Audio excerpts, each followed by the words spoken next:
She whispered, "I'll marry him for stability, but I'll always love my ex." I overheard everything.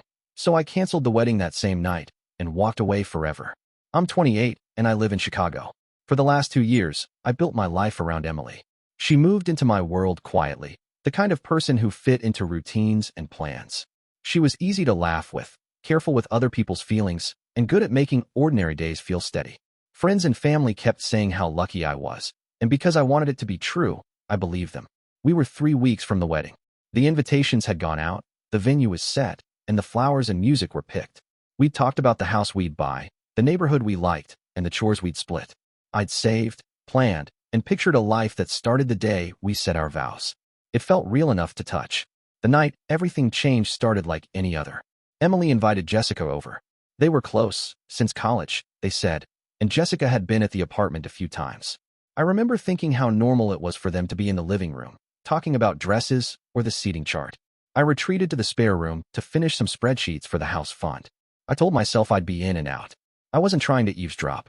I was only working with the door cracked. They spoke softly, and at first it was the usual. Jokes about bridesmaids, a question about which cousin to seat next to whom. Then the tone shifted. The words on the other side of the wall moved from small talk to something much quieter and more personal. Emily's voice dropped.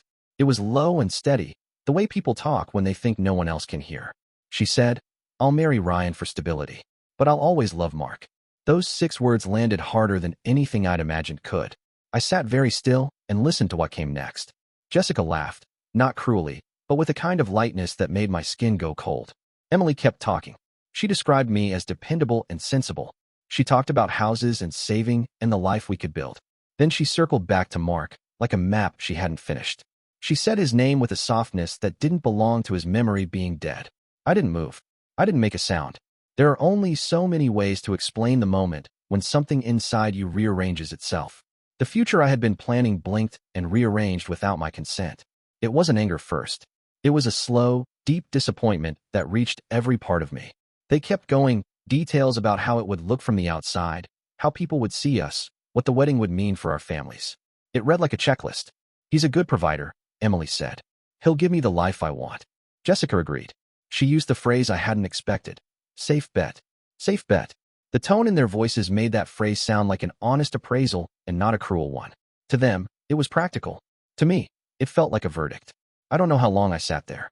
Minutes and hours bend together when your head is full of a thing you wish you could unhear. I pictured the table at our reception, the vows I had written, the small smile I pictured on Emily's face when we said, "I do." Each image became fragile, like glass you could drop at any time. When Jessica left, I heard the door close, and then the soft shuffle of pajamas as Emily moved through the apartment. She kissed me goodnight that way people do when everything is ordinary. I watched her sleep from the doorway. Her face was calm. I stared at it until the dark took the edges away. I didn't confront her then. I didn't yell or storm out. I needed to think. By morning, the decision felt less like a choice and more like an imperative. I couldn't promise myself to a person who'd already named someone else in the quiet moments she thought were private. Before I did anything, I called Chris. I told him what I'd heard, and he told me to be careful, not to let the story be shaped by heat. "End it clean," he said. "Don't give her the chance to rewrite it." I listened. Then I started making plans to do exactly that. For the rest of that night, I didn't sleep much. My head kept replaying the words I'd heard, not like a recording, but like a slow unwrapping of everything that had felt real. I remember leaning against the kitchen counter with a mug of coffee gone cold and feeling oddly hollow, as if a room I'd been living in had one wall removed. Morning light made the apartment look ordinary again. Emily moved through our shared space like she always had, making a sandwich, scrolling through her phone, humming softly to herself. It was small, domestic things that made the truth hit harder. Her normalness made the whisper seem monstrous by contrast. I kept my voice steady when she asked if I'd slept. I said yes. I lied. I called Chris from the street outside. We met for a walk in a park nearby, the city busy but not intrusive. I told him everything, slowly, without theatrics. He listened and didn't try to make me feel better with easy lines. He didn't suggest drama. He asked practical questions. "Do you want to confront her now?" he asked. "Do you want witnesses? Do you want to cancel quietly?" His calm helped. I'd wanted, at some base level, to explode, to shout that someone had been using me like a safety net. But when I imagined the scene, I didn't see catharsis. I saw mess. I pictured arguments that would ring in my ears for months. Chris reminded me that there was dignity in leaving cleanly. He said, You owe it to yourself to make this decision without giving her the chance to turn it back on you. Walking home, I rehearsed what I'd say. I thought about the vows, the guest list, the cake, and the faces that would be disappointed. None of that mattered compared to the idea of promising forever to someone who'd already chosen otherwise. That idea was the weight I couldn't carry. Back in the apartment, I watched Emily from the doorway while she moved through simple tasks. I felt a strange tenderness and the absence of it at the same time. She had been part of every plan I'd made, and now those plans felt like someone else's script. When I finally sat her down that evening, I kept my hands in my lap and my words clear. I told her I'd heard the conversation. I didn't yell or try to trap her with accusations. I told the truth, how it sounded to me, and how it made me feel, small, like a choice rather than a person. I let the silence after each sentence stretch, because the pause itself said what anger couldn't. At first, Emily denied it. She asked if I was sure. She looked for any angle that would let her slide out. When I repeated a few phrases, slowly and plainly, her expression changed. The color left her face in a way that made the room feel colder. She tried to explain. I was venting, she said. It wasn't real. I love you. She used that old, familiar line as if it could patch everything. Her hands shook. Her voice quavered. But the thing that closed the conversation for me wasn't her tears. It was the way she talked about Mark afterward, not with memory that healed, but with a longing that still had a map. She said she'd dated him for years, and that he'd left some parts of her raw. I understood the fear in that, but I also understood that fear had become a reason to hold on to someone else's ghost. I told her the wedding was off. I said it simply, like closing a book. Her reaction moved through stages quickly. Confusion, pleading, then anger. She warned me about regret. She said, people won't understand. She asked me to think of families, parents, the cost. For a moment, I let myself feel the tug of all that, thinking of chairs left empty, of people who'd be hurt. Then I remembered the whisper. The life we were supposed to build felt less like a partnership and more like a ledger. She begged for a chance to fix it. She wanted counseling, time, promises. I listened, but my decision had hardened. Not out of spite, but because the core of what a marriage should be, mutual choosing, had been broken. I didn't want to be someone who settled for a seat at the table where my own name wasn't the first one mentioned. That night I made the calls. I canceled the venue, the caterer, the photographer. Each cancellation felt like cutting ties with a version of myself that had been invested in hope. When I told my parents, their voices were quiet, but not shocked. They trusted me. My father said, "You did the right thing, son." My mother cried, but she didn't push me to change my mind. Emily's reactions grew more volatile after that. Texts came in waves, apologies that shifted into accusations. She called at odd hours. I let most calls go to voicemail. Keeping distance felt protective rather than cruel. I needed to let the dust settle, and I needed space to figure out who I was without the role I'd planned to play. Friends were a mixed bag. Some called to check if I was okay. Others were surprised at how quickly I'd acted. A few weren't sure what to say at all. But the people who mattered showed up quietly with dinners and small distractions. They didn't ask for details. They simply made sure I ate. The first week after it all felt like a new neighborhood. You know the streets, but you still bump into corners. I kept busy, not to forget, but to rebuild. I was learning the hard way that the absence of something can reveal how much of yourself you gave away to make it work. The day after I canceled everything, the apartment felt like a stage set after the show had ended. Flowers in vases, checklists on the fridge, and a white binder Emily had labeled our wedding. All of it sat there, but it no longer belonged to me. I'd already packed one bag and left it by the door. That evening, I asked Emily to sit down with me again. My hands felt heavy, but my voice stayed calm. I told her straight. I overheard everything, and I couldn't marry her. The silence after those words stretched until she finally spoke. Her face shifted through shades, pale, then flushed, then pale again. At first, she denied it, saying I must have misheard. When I repeated her exact words, her shoulders sank. Tears came fast, with apologies tumbling out right after. She said she loved me, that she was venting, that I misunderstood what she meant. I wanted to believe her, some part of me always would, but I couldn't. Love doesn't sound like, I'll marry him for stability, but always love my ex. You don't whisper that if your heart's in the right place. When I said the wedding was off, she panicked. You can't just cancel everything, she pleaded. People will think I'm a fool. My family will never forgive me. Please, Ryan, don't do this. But I'd already made the calls. The venue, the caterers, the planner, all of it was gone in an hour. Each conversation was short and matter of fact. I didn't give explanations. I didn't offer excuses. Just, it's canceled. Telling my family was the hardest part.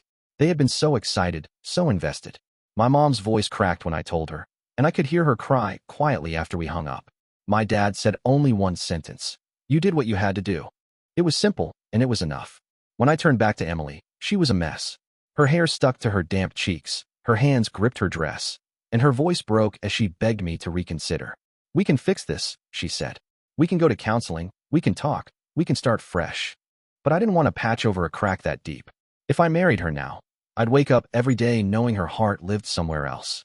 She shifted from pleading to rage. You're humiliating me, she shouted. Do you realize what you're doing to me? The words stung because they weren't about us, or what we'd had. They were about appearances, about how this would look. That told me more than her tears ever could. When the yelling quieted, I started packing. I moved slowly, carefully, folding shirts and stacking books. She watched me the whole time, asking between sobs if this was really happening. I didn't answer. The truth was already loud enough. Before I left, I paused at the bedroom door.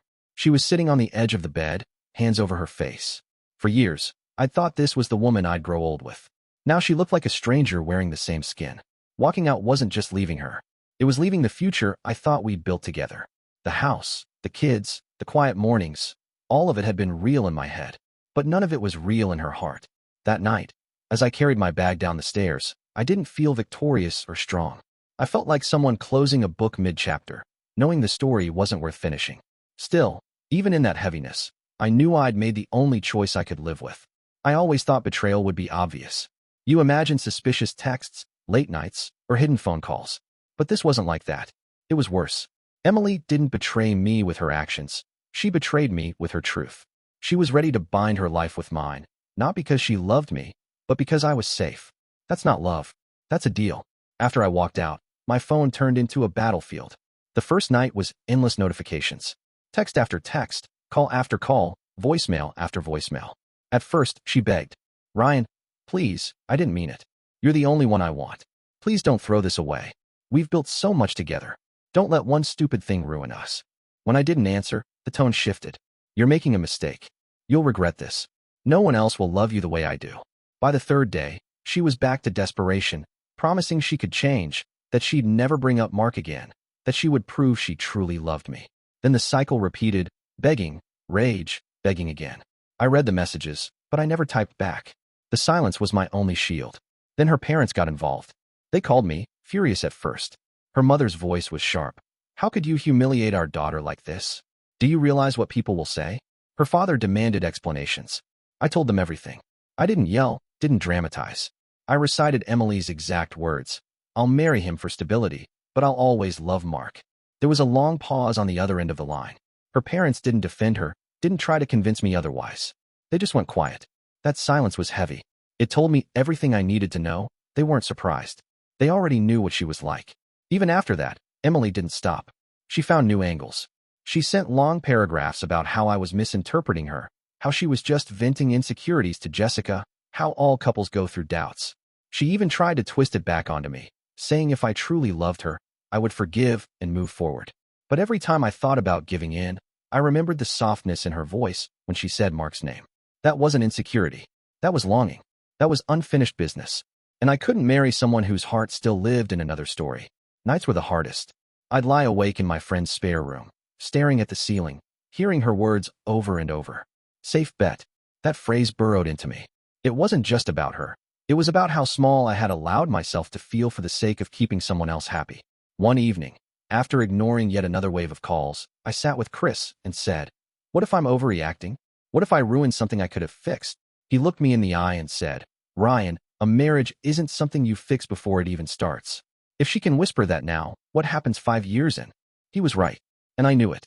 Still, Emily didn't give up. She wasn't finished trying to pull me back. A week later, she showed up at my door. I almost didn't answer.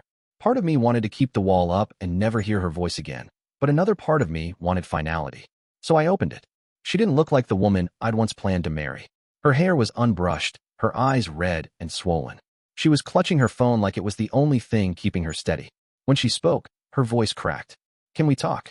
I let her in, but I kept a distance. She sat on the couch, her hands twisting in her lap. Tears came almost instantly. She said she loved me.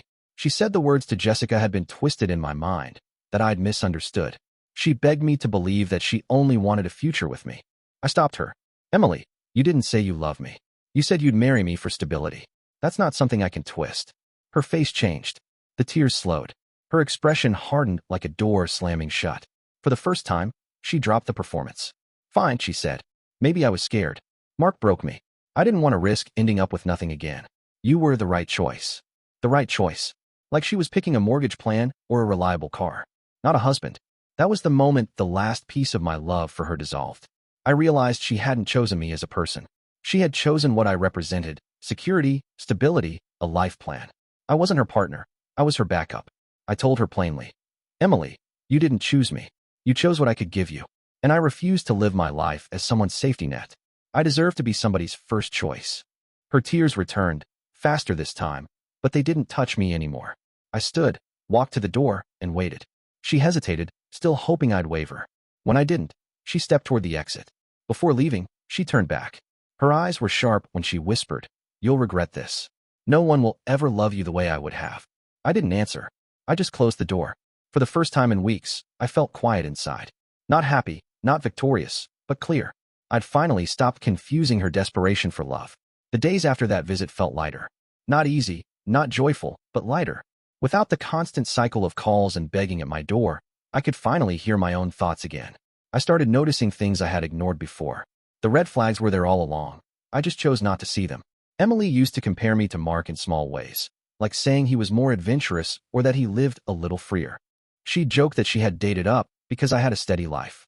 At the time, I brushed it off, convincing myself it was harmless. Now it was obvious. She never truly saw me. She saw the life I could provide.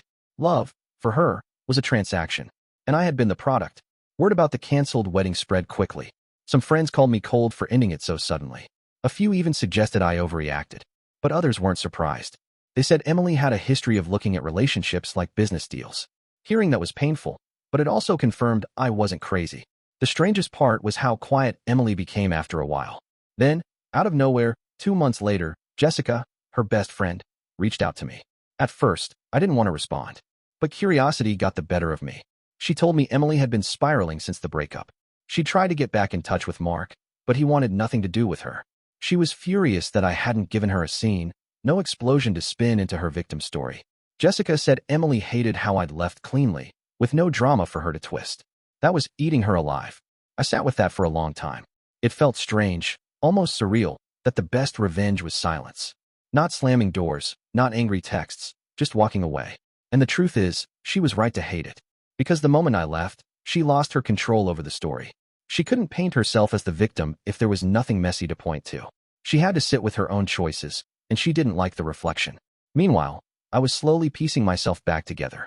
I threw myself into small things first: dinners with friends, morning runs, even picking up hobbies I dropped during the relationship. I wasn't rushing to replace her, but I was learning to stand on my own again. And with every week that passed, I realized more clearly, walking away had been the only real choice. Looking back now, I can say this: leaving was the best decision I ever made.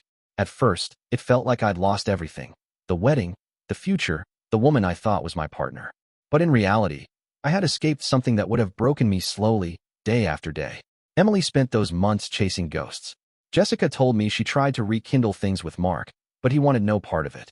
Without him, and without me, she was stuck between what she wished for and what she lost. She hated that I hadn't given her drama, that I hadn't exploded and given her a way to twist the story in her favor. I had just walked away, and that, more than anything, left her powerless. For me, life moved forward. I rebuilt piece by piece. I poured energy into my friendships, into myself, into living days that didn't revolve around someone else's expectations. I even started dating again, not because I wanted to replace her, but because I finally understood what I deserved. Betrayal isn't always loud. It doesn't always come in the form of cheating or lies you can catch on a phone. Sometimes it comes in whispers, in the quiet honesty someone thinks you'll never hear. Emily showed me hers, that I was a safe bet, not a choice made out of love. And instead of ignoring it, I chose myself. The wedding that never happened turned out to be my freedom. I walked away before signing up for a life built on half-truths and empty vows. As for Emily, last I heard, she's still searching for the stability she once tried to find in me. But stability doesn't come when you're always looking backward. I appreciate you watching till the end. Hit that subscribe button and stay tuned for more content.